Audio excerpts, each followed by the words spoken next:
వినాయక చవితి శుభాకాంక్షలు. పొద్దున్నే పూజ అయిపోయిందండి. మా వారు ప్రతి సంవత్సరం కూడా గణపతి హోమం చేస్తారు. మా వారు హోమం చేసే లోపల నేనేమో ప్రసాదాలు చేసేసి వినాయకుడికి అన్ని అవరుస్తానమాట. నిత్యవార పూజ, గణపతి పూజ పొద్దున్నే అయిపోయింది. పూజ చక్కగా అయిపోయింది.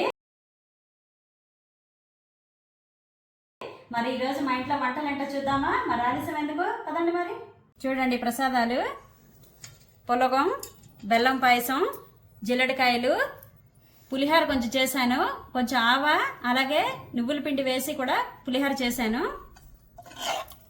కమ్మని మామిడికాయ పప్పు, వంకాయ, టమాటా, జీడిపప్పు, కూరకారం వేసి చేశాను. పప్పులుసు, మిర్చి బజ్జీ, చల్లని మీగడ పెరుగు, వేడి వేడి అన్నం. ఇదండి ఈరోజు మా ఇంట్లో వంటలు. మీరేం వంటలు చేసుకున్నారు? అందరిళ్లలో పూజలు అయిపోయా?